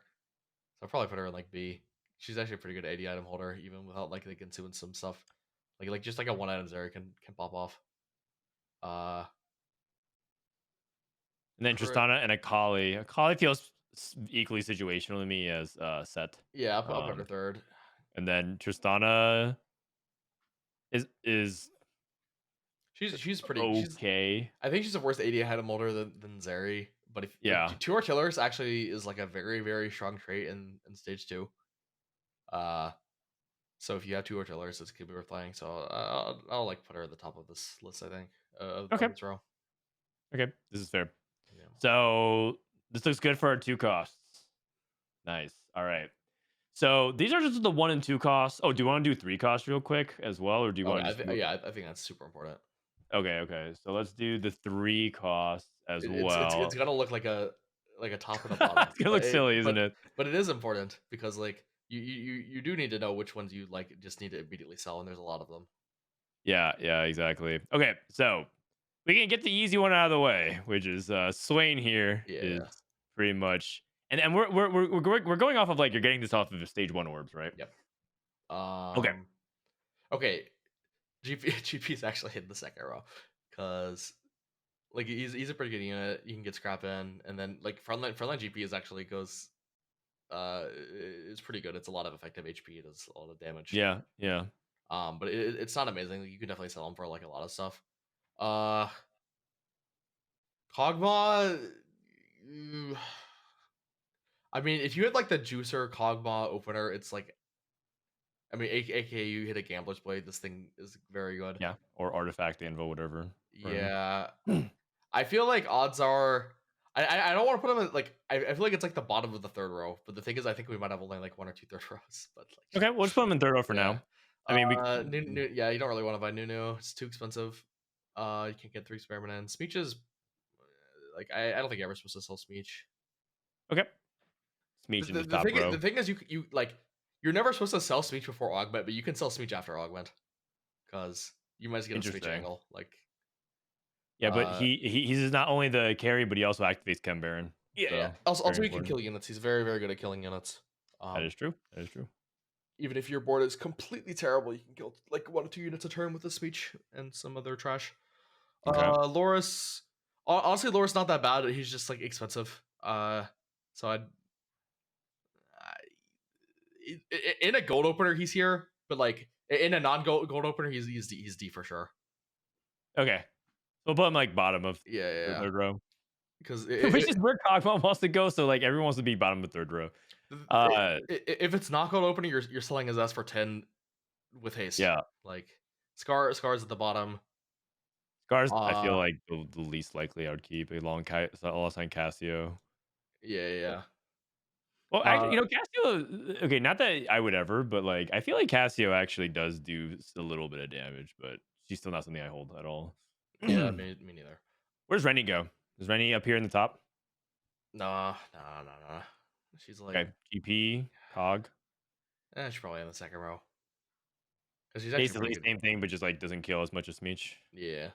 Rennie's a decent bruiser just as a one-off, like bundle 2 Rennie can do a lot early game. She has a lot of effective HP with her spell. And it's really hard to kill her. Nami, this one's interesting. I'm actually very curious where you put Nami. Probably third row. She's not that good of a unit, and like yeah, she could give you like a 4 Sork breakpoint, but the 4 Sork board is not that good on level 4 unless you have a Swain. And if you have a Swain, like obviously you hold the Nami, but like it's not that big of a deal if you don't have her. How valuable is like splashing a Nami early for like the emissary value? Fake as hell. I feel like it doesn't do much because it's you're not actually capitalizing off it because you don't have a lot of items to make it actually. Really, I mean, okay, so, like realistically, this is just something to hold if you have like Zyra pair or something. Like you're probably not gonna sell Nami if you're like thinking about playing some kind of Sorg opener. But I don't think it's like necessary for that opener, and I also don't think she makes an opener by herself. Okay. Blitz, it's just too expensive. Like he's just I'll just put him down there. But he's not that bad. No, he's not that bad actually. I think if I were to order it, it'd be something like this. But the thing is, like, the amount of times you actually want to keep the Blitz versus just doing some other stuff is low because it doesn't actually win streak you. Not yet. Maybe next patch. Ezreal is pretty high prio, honestly, because kind of makes or breaks the Rebel and Academy opener. So I probably would put him up there. And then TF, I mean TF is for sure like C situationally good. Okay, you said Loris at the very bottom. Okay, I'm Your down to move Kog'Maw. Loris and Kog'Maw down. Like people might just be holding Loris and Kog'Maw. Like don't do that. Like the times you hold these units are not very high. Yeah, this actually makes more sense to me because you're trying to Yeah, make Nami anticipate you would actually hold it, but yeah, yeah. I'm fine with this. That's good. That's a good 1, 2, 3, and I think this is valuable for anybody else that's watching this. To do this if you can. One, do this by yourself every patch at least once if you're trying to like understand early game, and two, try to do it with somebody else. It's interesting to hear people's thoughts because don't always take what they say at face value, especially if what they're saying is sus. But it's really interesting to get other people's ideas about that. All right. And the last thing that I wanted to do was a fun little exercise. You might know the item tier list that we have on our website. If you click tier list, there's like comps, there's augments, there's also an item section. And I figured that another big element of how you play the early game is also your itemization. So I figured we can also kind of do a quick speed run of rebuilding our own tier list, and we're going to ship it for the patch because we haven't actually sat down and done this in quite some time. We've kind of like done generic stuff and then just let it go. So I'm curious. The thing that we can Yeah, ignore is I don't think we really are going to put these tacticians ground I stuff. So think I changed this like a month ago because I realized I like changed like I made it for the start of the set based off PB and there's a lot of inaccurate stuff, yeah. but I haven't touched it since then. So Okay. So let's do it here. So let's start off with I guess what Runins. And this the context is like how good is this to help build our openers? So yeah, you're only making it Runons if you have an Ezreal. Even without the augment, it's still pretty good on Ezreal just because of how its spell works. Or how his spell works, and then he shoots out multiple bolts per spell. But I don't think you're ever meant to build this if you're not having yep. Ezreal exactly. So that's just a C for me. Yep. Vow. I mean, in the context of early game, it's like it's almost a never make. But the thing is, like this item is like his item is Bissalise. It's also Bissalawi. With how she works. Okay, so is this an early game tier list? Well, I'm assuming that it is because every item has its situational uses. Yeah, I guess. Like under certain stand, I mean, we could. I mean, that's part of the whole reason why I think we did the item tier list, so that's like an early Well, game well, guide. well, yeah, like that's like the actual like the best use case of the things. But like the thing is, they look at item tier list and they see like Vows in C tier, and then I'm just on stream like, oh my god, Vow was so broken. Vow elite, Vow allow his best, and they'll be like, oh, but on Okay, TFTAcademy, how about we put in? I'll ask the devs to put in big bold letters like early game tier list. yeah. Okay, There honestly, you yeah. go. I mean, okay, so yeah. I mean, I'm down for that because the thing is, like, these item tier lists are like basically useless if you're thinking Exactly. about I think they're too. They basically are helping nobody because you're trying to be yeah, too broad of like, well, this is good late game, but then this is also so good early games. Now you don't really understand how to contextualize it. yeah, for sure. Go adaptive Um, helm. I mean, to that effect, like Runon's actually like does stuff early game. So it's not just about like early game output, but it's also about like how like what direction it gives you and how it like leads into your actual comp. Like for example, like Runon's is actually a pretty like efficient slam in the early game just for how much of what it does compared to other damage items. But then if you take it, you're just in an awkward spot where you have a Like who's Runon's. gonna hold it late game if you're not playing Yeah, category 5 Ezreal type of basically. thing? Okay. Um, adaptive is like the super rare tempo slam, and then it ends up being like with like the remover situation, you can like put it on frontline or backline late game. I actually think it's like okay, but the thing is the output of the item is just kind of low, so I'll probably put it B. Okay. Um, but yeah, it's just like it usually just ends up being like a tempo frontline slam if you feel like you just need a second frontline item or something. Yeah. And then you can like move it off late game. Especially if you don't really need the tier. Yep. I think. Even Shroud is like a slam if you're playing Zeri or Tristana. And it's, I mean, I guess it's okay if you're like playing like tempo into enforcers as well. Outside of that, I mean, I'll probably just put a B. Okay. Titans. Titans, it's kind of a suspicious slam. It's like it's good on like Smeech and Echo, and I mean, not really on it, not on like Six Crap Echo. It's okay in the Amateur Echo. It's okay on like Vi. But the thing is, like, it's just like a thing of like the odds of you actually having a good Titans holder, aka something with healing, on stage in the early game is like kind of low. But if you can actually get like an early BT Titans, it's fine. I'll put it in B. Okay. Because you can sometimes make it. Redemption. I mean, this item is like the best take item for a lot of comps, but the thing is, the early game item economy is so bad because it These, uses these a are two of the tier. most valuable components, generally speaking, that people try to Yes, play around. this ends up being an okay slam if you're committing to like some kind of 80 reroll like Trist or Zeri, but that's really the only time you would ever consider in the early game, so I'll put it B. But it's a Okay. very, very strong late game tank item, probably one of the best. Steadfast card. Yeah, Steadfast for early game is probably around C. Okay. Like this is even worse item economy than Redemption because like you're like AP comps you like don't even want to kill the glove that early because you want to look towards your like 3 item carry and you can go Garbreaker or JG, and then you're never really going to kill glove for AD. So like this is just an item that you make. Like this is an item you make on like 3-1 if you need like a third tank item, or it's an item you make on like it's an item you make on 3-1 or 5-1. It's not really something, or maybe like 3-1, 5-1, 4-1. It's not really something you would make otherwise. Agreed. Okay. Death cap. I mean, the album's not bad. It's just like, what do you make? Like, what do you make in this? So probably like, I mean, it just because it's two rods. It's really Um, expensive. First of all, rods are a premium component as well. So yeah, the like you're not often going to have two rods to make this. So like, and it's not like a prio, even if you did. So probably B. yep. Yeah, and also one thing to know is that this set in particular, a lot of traits give flat AP. So that might change moving forward. Next set, it might Death Cap might actually be like an S plus tier slam, depending on how it goes. But right now, so many things just give you AP. Red is probably S, just because a lot of times killing two bows is actually pretty beneficial compared to killing two rods, because rods actually have a lot of utility, and bows. I mean, bows honestly have a lot of utility as well. But the thing is, like, you can get the utility other ways, and I mean, particularly for AP having like you don't really want to make two actual bow items. Like you just make a red buff, and then Yep. for AD comps, you're never really sad with a red buff. Also, it'll get people building anti-heal, if especially if you need if you're the kind of player that needs an item tier list guide, you probably aren't building enough anti-heal. So encouraging players to do that is a good thing. Declaw. Declaw goes kind of hard in this meta because I feel like more people end up playing AP, but Yep. it's a very low output item until late game, just because of scales of HP and stuff. And it's also like cloaks are not even that bad, but honestly, they're pretty bad. I would just make a Declaw with two cloaks. So what do you think? Top A tier? S tier? No, it's not a stair. It's not a stair. I'm thinking between like A and B. But the thing is like it's I'm not going to carousel to finish a declaw with my second cloak. Like it's probably like top of B.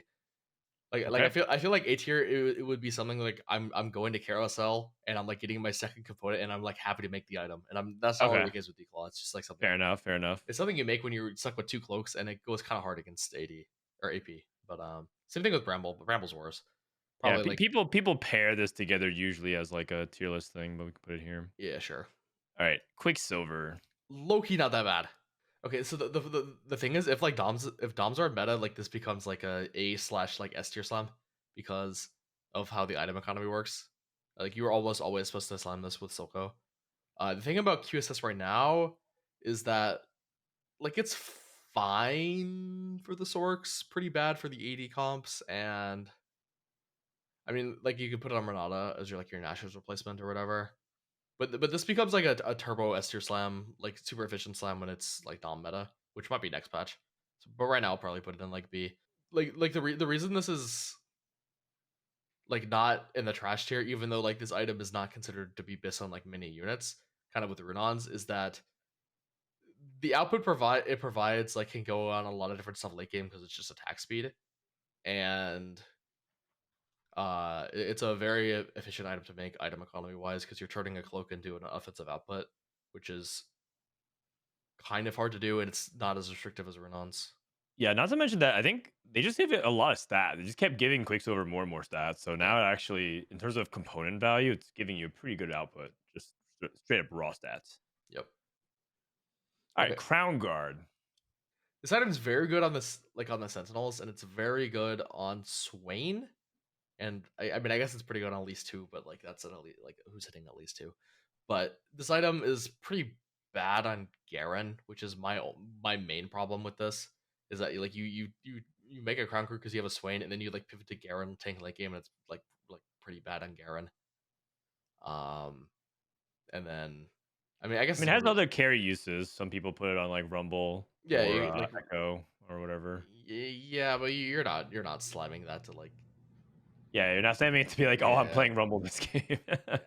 Yeah. I mean it's definitely more acceptable in the Academy line. It's probably like a B though. Like Okay. it's I'll not put it like here. yeah sure. Okay, Gunblade. This item is pretty good. It's like this on like Tristana and Zeri because it makes your units go infinite. Not really otherwise though. The problem with this early game wise, the output is just so low because your units just don't do that much damage baseline, and you're using 2 Mm. damage components to get this. Uh, Yeah. and odds are you just don't really have another way to get damage, so it's just not that efficient. So it's another like B. It's another just B. B. I usually put it in C because I feel like it Oh yeah, people honestly, are really sure, bad put at it. managing their items in general, Yeah, so yeah, yeah. they end up because making a gunblade is basically putting just a sword and a rod on your unit. Yeah, So it's definitely more baity than others. okay. Edge of Night. Not that bad if you're playing around like the Camille opener and then you just play into like enforcers, but I'm not in love with like that kind of stuff in the meta right now. With, like So yeah, Titans. fuck it, I'll put it, yeah, next to Titans. Yeah, we're Okay. just everything's in B. Who cares? Ooh, Same with Cat's Stoneplate. favorite item, Stoneplate Gargoyle. Okay, so the thing is, this item like was terrible, but after Sorks became meta, it became a lot less terrible. Like this item became like actually pretty good because of Swain existing, or and like you actually won the player on like the Sork front line. Because like previously it was like Sentinel and like the Garen Mundo. You play 50,000 Black Rose units, so what the fuck is a Stoneplate doing? But now like you can actually get some like good solo frontline value. The thing is like Stoneplate's not that good on like the late game Sork board, but it's very good on like the Swain, particularly. So I'll put it like around where like probably just above Bramble. I'm actually making this a lot more now. I don't think that's an amazing item. It's just like pretty good on Sage. Yeah, Swain. yeah. Which is what I explain all the time because people are slamming it now. And people are like, "Oh, remember when you said Stoneplate was not good?" I'm like, "Well, the patch changed things." Yeah, I mean, it still isn't though, but it's just like it's pretty good on Swain, I guess. Okay, so All right. TG. I mean, like if it's an early game tier list, you're not making a TG. I mean, I guess you could make it on like stage 3 if you're just like super flush with gloves. Yeah, you get 3 gloves. What Yeah. you make it these gloves? I think it's like B tier. no, I think this is like the biggest bait item in the game. I think. Oh, you rather go C tier? Yeah, like this is about as much of a bait as Gunblade is to me because it doesn't actually do that much in the early Okay. game at all, and it one it's bad for item economy because like gloves can often build into like a 2 item carry combo, aka like JG guard or IE less whisper. Those are like two very very common builds for both AD and AP. Some would even say like BIS builds. So like you don't really want to kill that. And then the thing is like committing 2 components to a TG just delays having like 3 item tank, 3 item carry most of the time. True. Like a lot of times when you make a TG, you just like don't think about like the TG being on your board, and you'd be like, oh, where's my 3rd item carry? Oh, I don't know. Like it's on the TG or like with your like 3 item tank or whatever. I think it just often delays it. True. So. I've definitely experienced that.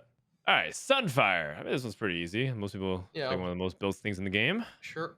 Actually, might be the most built item in the game besides Shojin. Yeah, it's pretty good. Warmog is probably A. Very solid front line. Yeah, the thing is like early game Sunfire is better and late game Redemption is better, but like there's like some sweet spot in the early mid game where this is like pretty good. Yeah, and it also makes your Garen hum, which is very nice. Yep. Giant Slayer. This is awkward for early game because you don't activate very often. Yes, but the thing is, it's like it's pretty efficient to like just make, and then They did change the stat distribution so this was less bad. yeah, and the thing is, it's like already active on like a Swain with a single item that gives HP, like a frontline Swain. Like it's already active against that unit. Oh, okay. It's active Cool. against most 2-star bruisers with the bruiser trade in. I actually want to put this in A Oh, okay, cool. I like it. because like it's a pretty like item efficient slam, especially for AP. Uh, and it activates way earlier than you think. Okay, I might not be slamming same enough then in AP. Shojin. Most people would put this right here, right next to Sunfire. I mean, the problem with that is like it's like a semi bait slam because I mean it's S tier for like Sorks, but I think people when they think of like Shojin being good, they think of how flexible it is, and like low key it isn't, because like if you're like trying to play around like AP flex for example, like you're like AP flex basically means you're flexing between Heimer and Sorks in this item compared to blue buff. On Heimer just gets cleared. It's true. So It is like the flexible item for 5 costs. Like generally speaking, 5 costs like Shojin. I mean, yeah, but like you just build the Shojin when you have a 5 cost. Uh, I The A tier.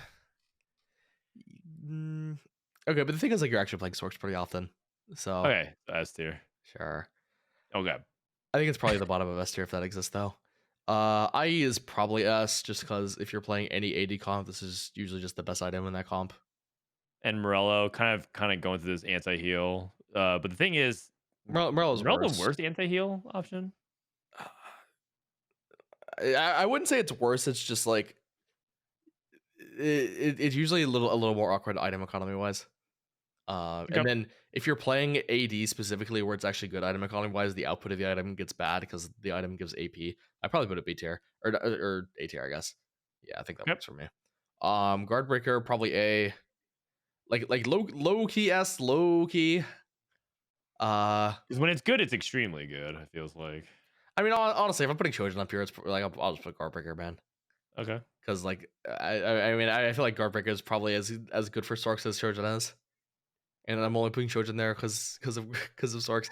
All right, Shiv is Probably us. pretty up here as well. I'm just making Shiv. I have a Shiv. Okay. Playing IP. Gauge. There's Gauge. Probably around like the Titans Edge Knight tier. Yep, the bruiser items. Dual Gauntlet. Output wise, like actually like item strength wise, it's not great, but like insane item economy wise for AP. So like I'll just put it A.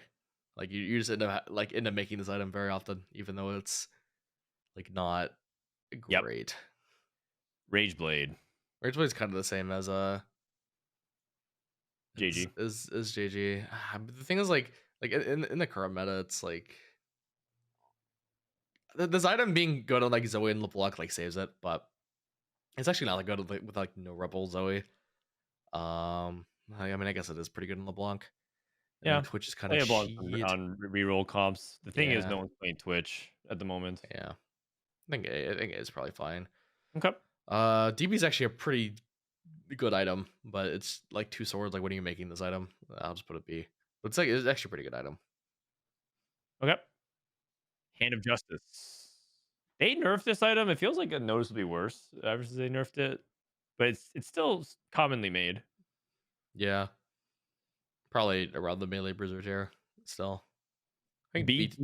I like. You could put this worth the melee bruiser stuff, and I feel like it wouldn't be that inaccurate, but I feel like item often gets made. I mean, do you just make this for flex? Not really.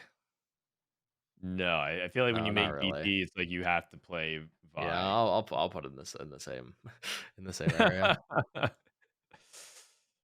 Spark. Feels like SA. I think this is kind of overrated as a early slam. I don't think it's B, but I don't think it's S. Oh, interesting. So it's A. Yeah. So like the reason I'm not a huge fan of this is because I am typically more of a fan of just using your rod to get an actual AP carry item and getting early 3 item AP carry. I also think Shiv is usually just better than Spark, like in general, like as the shred option I want. Oh, interesting. Okay. And I think the output of this item is like pretty low in stage 2, because like you're like shredding like if you're making this on like 2-1, like you're shredding for units that don't have any items, it's like not that great.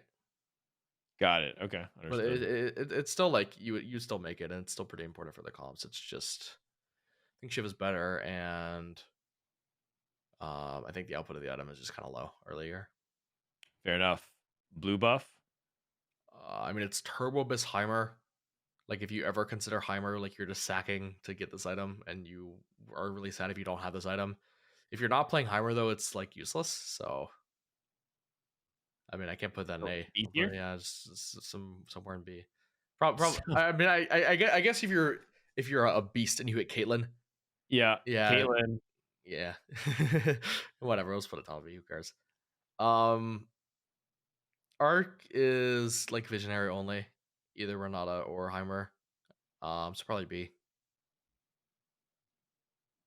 Put it with the blue buff Um, because it makes sense. Last Whisper. S for sure. Nashers. Extremely overrated item. It's kind of easy to make though, but I don't think this item is great. I like compared to Guardbreaker. I think Guardbreaker clears this item so hard, and it's kind of gross, and it also makes it hard to build anti-heal because it uses like the 2 anti-heal Yeah, I don't components. like it for the item economy reasons. It's like comps that want it. Like the AP comp, it feels like you'd much rather make red buff Shiv And I for it. also just think the item like gets cleared. uh All right, enough. We can just no put no it no here. no no no it's not C, it's not C, it's not C. I just think it's a Oh, I bait. thought you were talking so bad about it. I kind of wanted to. Okay, so Oh it's no no B tier. like I'm talking bad about it because like okay, it's mostly just because my Twitch chat like gets so confused whenever I don't make an Ashers. Like if I have a boat belt and I don't make an Ashers, like I'll just get 3 people asking why I don't make an Ashers. Like in every single spot. And then I mean that my sentiment just from like observing chat, because that's like really all I get for observing like non-top player takes, is that this item is extremely good, and I think the item is extremely mid in the Got it. current All right, meta. we'll put him in the middle Yeah. of everything. I guess just had a fear thought exercise before we close out this segment. If you have the opportunity to make a fawn, is this like theoretically S? Like you're just always making fawn or tactics escape? The Haiku, the emblems are not that good. Right now. I think this is like the weakest the emblems have been in a while, like compared to other sets. Like obviously they're strong, so like they're never gonna make emblems terrible, but like I'm looking at these, I actually don't think they're that good. Well, I meant the tactician escape. Like, are you always Oh, I mean, you have to talk. You have to like whenever you're considering making tacticians keep, you have to consider how good the emblems are. Because Oh, okay, got it. So you're saying it's particularly good because the yeah, emblems are kind of mid. Got it. Understood. Okay. All right. Ship it. Go ahead and right. do update item tier list. So if you guys want to check it out, It's for early game. this is the new TFT. We're gonna get a note from Kite. What is this? Move one item from B tier down. He hates it when there's like this one extra row. You can move like I think you probably just move Edge of Night, man. Like this item Yeah, is we'll move Edge of Night down. it does look Oh, ugly. yeah. I do agree. Don't worry, we'll update it. All right, accordingly. Nice, great. All right, there you go. That is the full early game Bible. If you guys are still struggling early game, I mean, my God, you probably need more help than just our podcast because we dropped a bunch of information there. And you know what? That makes up for the past few weeks. We missed an episode. All right. Let's wrap up with just a couple of Q&A from fans. We got big one. We got a first one here from Big Pheasant. He asked, I heard a few times now that taking an econ augment on 3-2 is not very good. Could you explain why? Econ like scales throughout the game.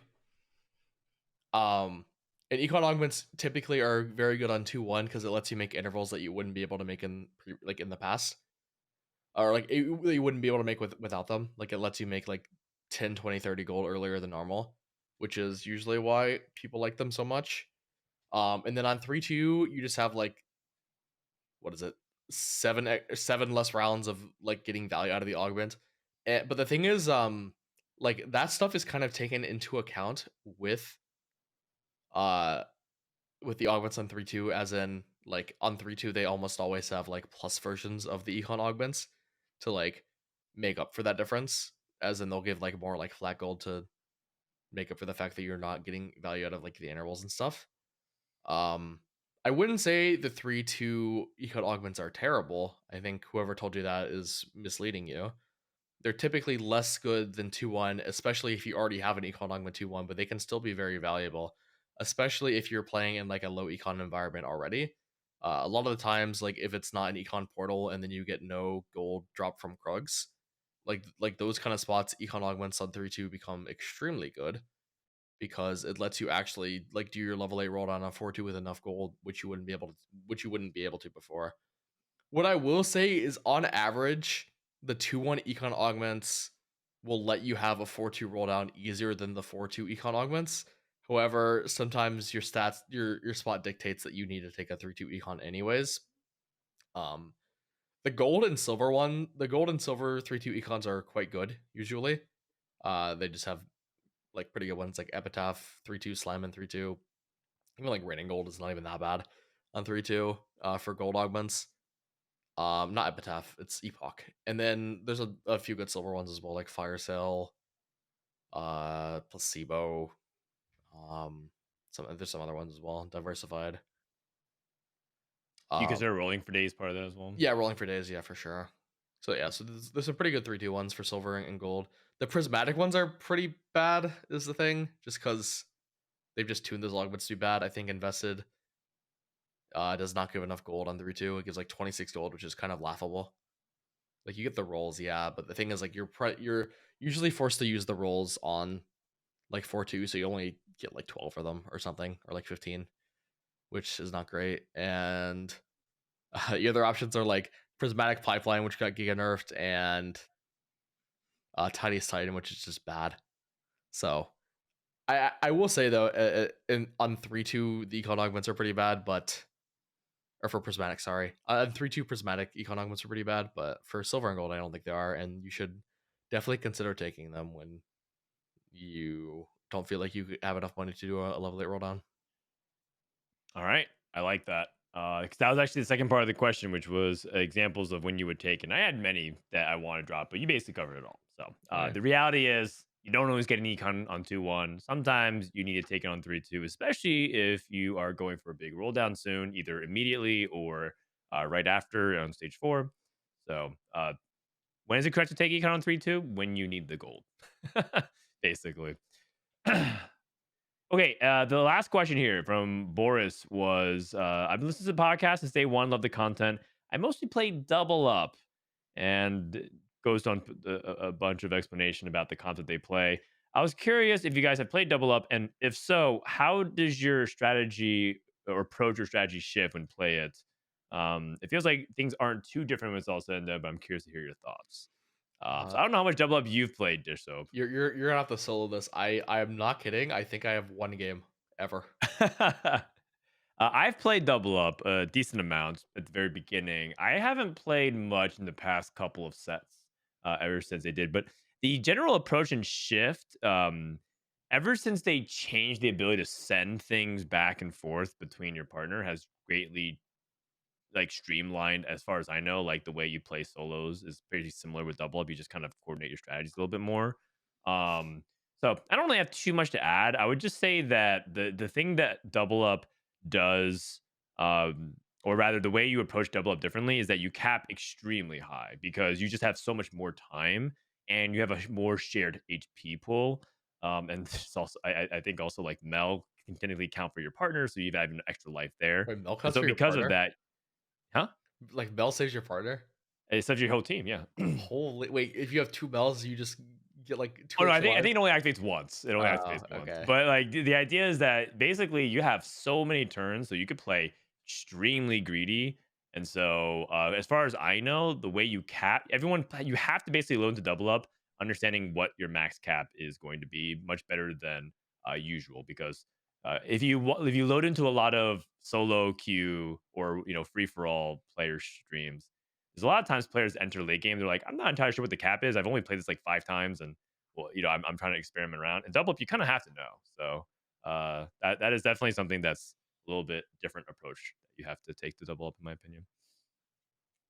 All right. A mega episode. Again, this kind of make up for the previous time, but I thought we had a lot of great content in here. Dishsoap will be competing in Tactician's Cup. By the time this comes out, either he's probably the winner of it, or maybe he's hanging out with me on my co-stream. I'll be covering it this weekend. I'm probably out of here if I get eliminated. So All it's right, all right. it's all good. For better or for worse, this tournament has like no stakes for me. So Yeah, fair enough, fair enough. we'll You're see. just gearing up for the regionals Yep. patch, right? Yeah, the thing is, like, pretty sure the regional patch actually going to be pretty big. So I don't really know how much value the gameplay right now is going to give.